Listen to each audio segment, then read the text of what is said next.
kayo po ay magiging senador, ano ang unang magiging tindig po ninyo ito sa usapin ng agawan ng teritoryo?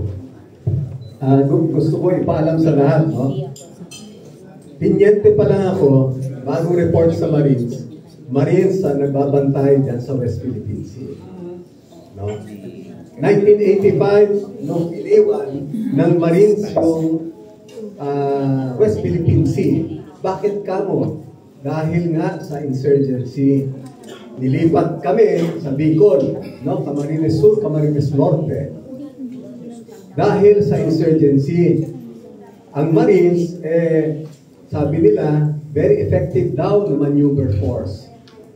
But deeper analysis on this, makikita ninyo, bumalik ako dyan, nag-operations officer ako sa West Co, nag-intelligence officer ako ng Western Command, nag-battalion commander tayo dyan. 1999, bago na-liberate ang Kosovo noong 2000. Napa-encuentro yung tropa ko. Naka-recover ng laptop na computer. Pinabuksan namin. Pinasa namin sa Solcom, hindi nila nabuksan. Pagdating nga, dinala raw sa Manila. Pagbalik sa akin, pinag-aralan namin na maigi. Ang nakalagay doon, strategic plans of the CPP-NPA. Strengthen foothold along the shorelines. Anong ibig sabihin dito? 1995, nung makuha ng China yung mischief reef. No? Yung mischief reef is a very good transshipment point for firearms, for illegal drugs, and even for smuggled goods. Kasi we know for a fact na some members of the PLA are scalawags. So, yung assessment ko na to, no, ano natin? Ang swerte ngayon natin kasi yung CPP-NPA against China na sila. But remember, let us always remember na yung CPP-NPA, Mao-oriented, Mao-inspired, China pa rin yan.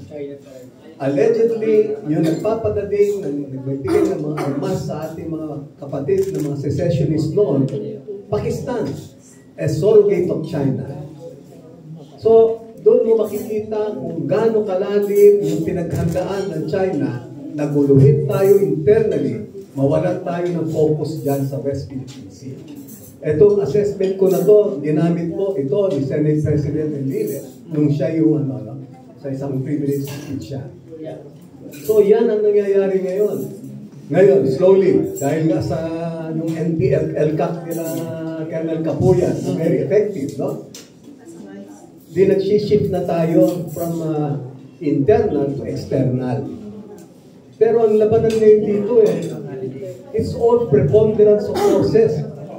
100 yung barko ng China dyan, tayo 3, 4. So, ano tayo, no? Napabayaan natin talaga. So, sa akin, ang unang gagawin natin dyan is isulong kaagad natin yung SRDP na yan, yung Self-Reliance Defense Posture Revitalization Act, kung saan dapat talaga manindigan tayo na kaya natin tumayo ng tayo lang.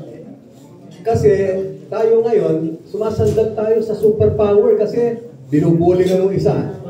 Wala kang matakbuhan kundi to look for a big brother. Pero hindi ito forever na ganito tayo.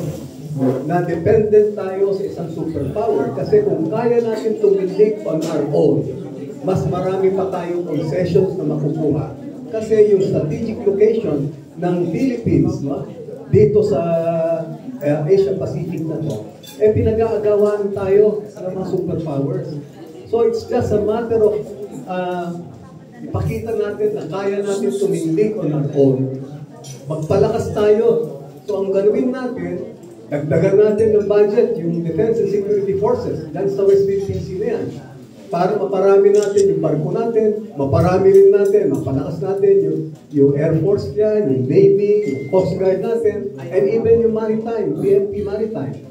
Pati yung BIFAR na yan, kasi yung nangbubuli sa atin, galing ako ng Pag-asa, no? Months ago. Alam mo, pagkuha ko ng picture sa background ko, puro mga Chinese ships, no? China Coast Guard, militia ships. So matagal na pala, Colonel, matagal na ngayon na nakastambay na. Ayan, makikita mo doon sa dulo ng runway ng Pag-asa, na andun yung mga barko hindi nga lang sila makalapit sa atin, pero there was a time na matandaan ko nung kami nagmamanda. Hindi naman tayo nang bubuli, kundi we were asserting our sovereign rights. Pagka may nahuli tayo na fishing vessel ng China dyan, dinadala natin sa puerto, kinakasukan sila, at ini-impound na, hindi na sinusoli yung fishing vessel ng China. Sir, nung panahon ni Marcos yun. Sir, yung pong mga kapatid nating mga media,